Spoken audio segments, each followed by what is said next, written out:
Hi, this is Jim Lear again with another frustration. It has to do with people not being accountable. Let's start with some excuses. Officer, it wasn't my fault.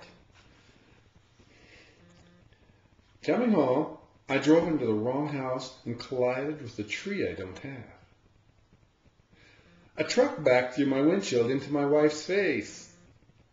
The guy was all over the road. I had to swerve a number of times before I hit him. In my attempt to kill a fly, I drove into a telephone pole. The gentleman behind me struck me on the backside. He then went to rest in the bush with just his rear end showing. I told the police that I was not injured, but on removing my hat, I found I had a fractured skull. I was sure the old fellow would never make it to the other side of the road when I struck him.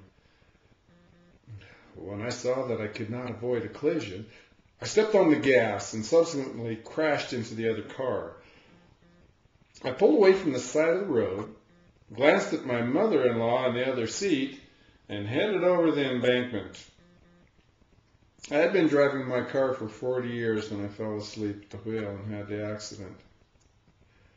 To avoid hitting the bumper of the car in front, I struck the pedestrian. I first saw the slow-moving, sad-faced old gentleman when he bounced off the hood of my car.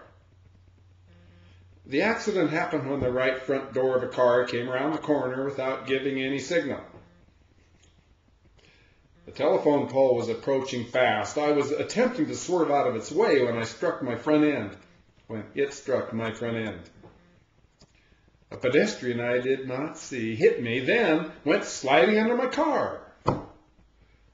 The pedestrian had no idea which direction to go, so I ran over him. The accident occurred when I was attempting to bring my car out of a skid by steering it into the other vehicle. An invisible car came out of nowhere, struck my vehicle, and vanished.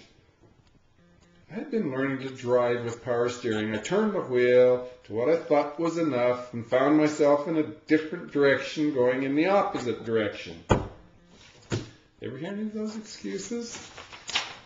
Let me share with you something about accountability. It's from the book, The Oz Principle.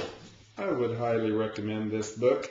It's by some fellow Utahns, Roger Connor, Tom Smith, and Craig Hickman, getting results through individual and organizational accountability. 4 characters from the Wizard of Oz. You've got the Tin Man, you've got the Lion, Straw Man, and Judy Garland, the main character. Standing for 4 principles. See it, own it, solve it, and do it.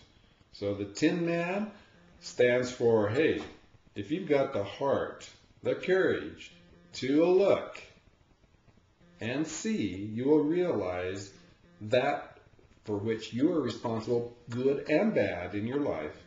That's the first step to accountability. The second character for own it would be the Lion. The third step to solve it is the Tin Man. Have enough brain. The Straw Man. Straw Man wanted brains in his quest.